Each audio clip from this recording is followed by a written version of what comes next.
Merci de nous rejoindre dans Europe 1 Soir Week-end. J'accueille mes débatteurs de la première heure, le duo Salman Torres. Bonsoir Jules Torres. Le duo iconique Salman Torres. Bonsoir Jules Torres. Vous allez bien? Vous étiez au Louvre ce matin? Oui. Mais il ne faut pas trop le dire parce que j'essaye de fuir la police en ce moment. C'est ça. Sarah Salman, bonsoir à vous, avocate au barreau de Paris. L'actualité, on en rit, mais c'est assez tragique quand même. L'actualité donc dominée par ce cambriolage spectaculaire qui a eu lieu ce matin, peu après l'ouverture du Louvre, le musée le plus visité au monde, où plusieurs malfaiteurs se sont emparés de bijoux d'une valeur inestimable avant de prendre la fuite. Bonsoir Margot Serrano. Bonsoir, merci de me recevoir. Avec plaisir, c'est nous qui vous remercions. Vous êtes commissaire-priseur spécialisé dans l'expertise et la vente aux enchères d'objets d'art, d'antiquités et justement de bijoux et de mobilier de prestige. J'imagine que c'est un jour funeste pour vous, commissaire-priseur, amoureux des objets d'antiquité et puis pour notre patrimoine français dans son ensemble. Oui, tout à fait. J'ai été sidérée quand j'ai appris la nouvelle ce matin. On pourrait presque penser à un scénario de film, tant l'histoire est rocambolesque, mais malheureusement, c'est bien réel. Alors, la liste des objets d'une valeur patrimoniale inestimable vient d'être publiée par le ministère de la Culture. C'est vous la spécialiste, je vous laisse commenter ces objets, mais c'est vrai que la liste donne le tournis. Ça va du diadème de la parure de la reine Marie-Amélie et de la reine Hortense, à un collier en émeraude de la parure de Marie-Louise. Évidemment, ça n'a pas de prix. Non, c'est très difficile de donner une valeur à ces objets parce qu'on touche à deux niveaux de valeur différents. Donc, d'un côté, oui, c'est vrai, il y a une valeur intrinsèque qui est évidente, c'est celle des matières précieuses qui ont été utilisées pour faire ces objets, donc de l'or, des diamants, des pierres précieuses. Mais de l'autre, on a une valeur historique et patrimoniale qui est inestimable. Et le patrimoine français est d'ailleurs par essence inaliénable. Et ça signifie qu'on peut pas lui attribuer de prix, en fait. Et ces pièces, elles valent bien plus que par leur matière, mais par leur histoire. Et pourtant, c'est pas tout de même la matière qui manque. Il y a des émeraudes, des diamants, des saphirs. Enfin, c'est vraiment la liste donne le vertige. Je le disais, Margot Serrano. C'est vrai que quand on a vu que c'était, on a entendu tout de suite parler du fait que c'était des bijoux impériaux qui étaient concernés. On a toujours espoir que ce soit pour une commande et que les bijoux ne soient pas détruits. Malheureusement, au vu des pièces qui ont été communiquées il y a peu de temps, il y a vraiment de fortes chances pour que les émeraudes, les saphirs, etc. soient dessertis, que le métal soit fondu, et c'est vraiment très très très grave et très triste. Margot Serrano, qu'est-ce qui vous fait dire ça? Parce que c'est vrai que pour qu'on comprenne bien, souvent malheureusement dans ce genre de vol, il y a peut-être deux profils, celui des commanditaires, peut-être collectionneurs, amoureux de ces objets, qui veulent peut-être tout simplement les garder chez eux, ou alors des resellers qui donc les détruisent, c'est ça, pour les revendre?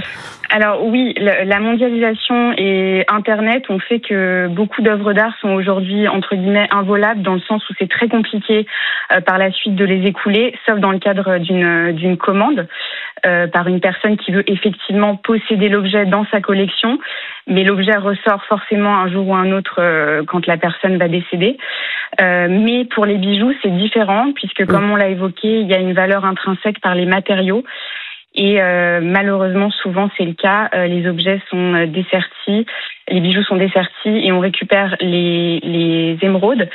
Alors, on peut espérer que ces objets aient fait l'objet d'études approfondies, puisque chaque pierre précieuse, surtout quand elles sont d'une taille importante, et c'est le cas notamment sur le collier en émeraude de la parure de Marie-Louise, présente ce qu'on appelle des inclusions. Donc, c'est des défauts, entre guillemets, quand la pierre se forme, qui sont identifiables. Et même si la pierre est retaillée, si cette inclusion, elle est au milieu, elle est bien placée, on a espoir de les identifier un jour, mais malheureusement, même si on les identifie, ça voudra dire que le bijou a été desserti et que la parure n'existe plus en tant que telle. Margot Serrano, oui, c'est absolument dramatique ce que vous nous dites, parce que c'est vraiment notre patrimoine qui se retrouve dépecé. Et quoi? Qu'est-ce qui se passe après? Ces bijoux, ils sont revendus?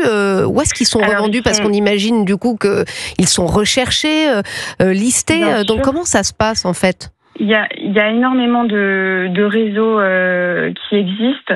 Et comment ça se passe? Bien souvent, en fait, comme je vous l'expliquais, les pierres sont desserties, elles sont retaillées pour qu'on ne les reconnaisse pas. Mais comme je vous l'ai dit, aujourd'hui, on avance de plus en plus et ces objets ont forcément été étudiés, je l'espère en tout cas. Donc, on a espoir de peut-être un jour identifier. Et puis, ils sont remontés sur d'autres bijoux et revendus par énormément de biais. Et c'est plus facile puisque l'objet, entre guillemets, est retransformé. Et c'est pas comme une toile, comme un tableau où là, vous ne pouvez pas, si vous changez le cadre, on reconnaîtra quand même le tableau. Donc ça reste. Mais ils ne seront pas revendus en France. Enfin, on imagine peut-être. Alors on ne sait rien sur l'enquête. Mais François Hollande parlait tout à l'heure avec la procureure d'ailleurs de la République, parlait d'ingérence étrangère. Ça veut dire quoi? Ça veut dire que ces bijoux, dans ce cas précis, si c'était le cas, partiraient à l'étranger, seraient revendus à l'étranger?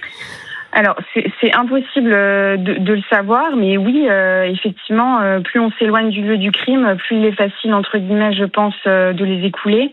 Après, à l'heure d'aujourd'hui, aujourd'hui, avec Internet, etc., l'information circule beaucoup. Et dans tous les réseaux comme ça, tout le monde va être au courant dans le milieu.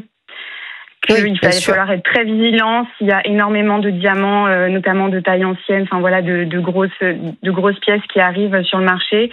Ça va tout de suite interroger normalement les professionnels. Parce que j'imagine qu'avant de les acheter, les vendeurs potentiels les feront peut-être certifiés par des experts comme vous qui seront donc avertis. Oui, ce qui serait intéressant de savoir, et l'enquête le dira, est-ce qu'il y a oui ou non complicité? Parce que quand vous rentrez dans le Louvre, soit vous savez ce que vous venez chercher, c'est pas comme dans une boutique de luxe où vous prenez les premiers trucs qui vous tombent sous la main. Je pense qu'a priori, il y a surtout une grande préméditation parce qu'il y avait quand même une nacelle, il y avait tout un dispositif, ils sont arrivés le matin, là où il y a du monde, donc c'est quand même une vraie préparation. Donc est-ce qu'il y a oui ou non complicité? C'est quand même un enjeu important. Margot Serrano, alors qui est commissaire-priseur, on en reparlera avec notre expert sécurité tout à l'heure, mais bon, c'est vrai qu'on imagine mal qu'il n'y ait pas complicité. D'ailleurs, Rachida Dati, sur ce point, dit la criminalité organisée aujourd'hui s'attaque aux objets d'art et les musées sont devenus des cibles. Ça, vous le constatez, vous, en tant que commissaire-priseur? Oui, bien sûr. Je crois que l'actualité parle d'elle-même. Il y a quelques semaines, c'est le musée d'histoire naturelle qui a été victime d'un braquage sur des pépites d'or. En tout cas, ce qui est décrit, c'est que les objets concernés qui sont en danger, ce sont ceux qui, par les matériaux utilisés, représentent une forte valeur. Vous n'êtes pas sans savoir que le cours de l'or atteint des records aujourd'hui, et que par conséquent, je pense qu'il faut vraiment faire en sorte que tous les objets qui sont dans les musées, qui sont composés de matériaux précieux, qui sont justement qu'on peut voler facilement parce qu'en plus c'est de petite taille et qu'on peut derrière fondre et réécouler, il faut vraiment être vigilant sur ces objets et mettre en place des dispositifs. Bien sûr. Merci Margot Serrano, commissaire-priseur, d'avoir été avec nous sur Europe 1.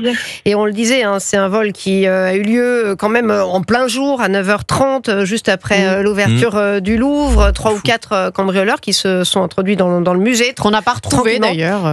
4, oui, non, on les a. Non, on aimerait bien. Oui, ça a duré moins de 10 minutes, 7 minutes. 7 minutes précisément. Évidemment, beaucoup de questions. Ils sont bons, hein.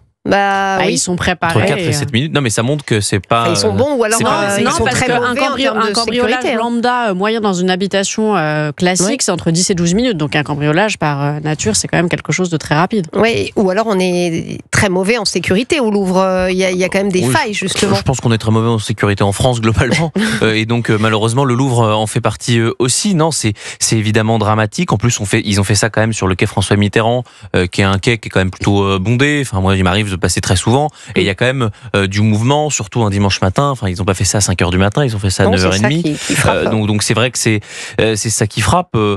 Oui, le Louvre fait aussi partie, on le constate aujourd'hui, de ces impensés sécuritaires qu'on a dans notre pays. Moi, pour aller de temps en temps dans des musées, c'est vrai que je m'étonne bien souvent, et je m'en étonnais. Vous savez, quand il y avait ces militants écologistes qui s'attaquaient à des tableaux, je me disais, c'est quand même pas normal qu'on ne protège pas nos tableaux de ces militants écologistes radicaux qui qui, en balançant soit de la peinture, soit des choses, ou même en essayant de mettre des coups de cutter dessus, je me disais pourquoi on ne protège pas davantage nos musées et nos tableaux. Et là, ça arrive de l'extérieur, et c'est vrai qu'en fait c'est le même sujet, c'est la sécurisation de nos lieux publics, parce qu'en réalité, on vole quelque chose qui représente beaucoup d'argent, mais qui représente beaucoup d'histoire. Surtout, c'est la dernière couronne impériale, puisque celle de Napoléon III a disparu et n'a jamais été retrouvée.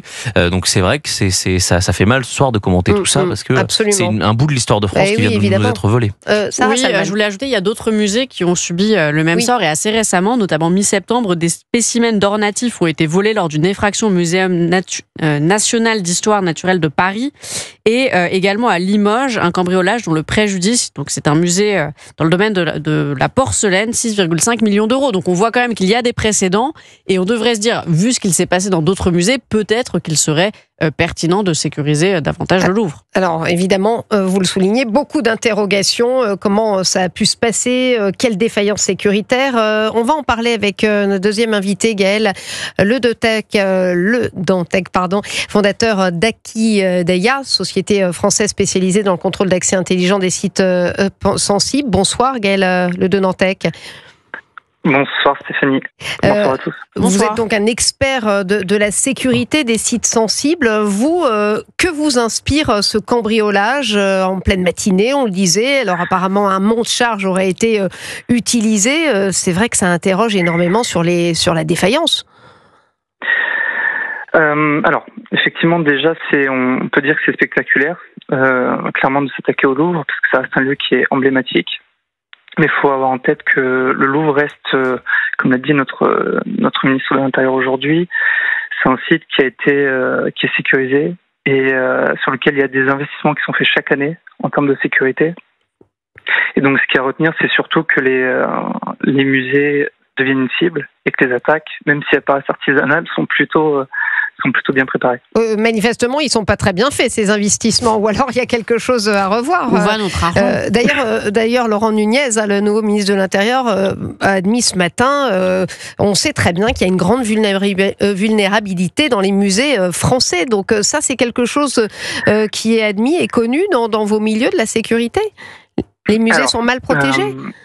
Alors, vous avez raison d'aborder ce sujet, parce que nous, le marché des musées, c'est un marché qu'on commence à découvrir. Mais il est important de noter que il a terminé son discours en disant que le risque zéro n'existait pas. Et c'est une phrase qui est très juste et qui est souvent exploitée dans le monde de la sécurité, dans le sens où il y a plusieurs couches et plusieurs façons de sécuriser un site. Il faut sécuriser les personnes, il faut sécuriser les biens. Il y a différentes façons de procéder. Il y a plusieurs couches de sécurité que nous pouvons apporter pour ralentir une attaque. Mais une attaque surprise, artisanale, cyber... Gaël Le Dantec, vous restez avec nous. On va y revenir justement sur ces moyens de sécuriser. On marque une pause et on se retrouve aussi avec Jules Torres et Sarah Salman.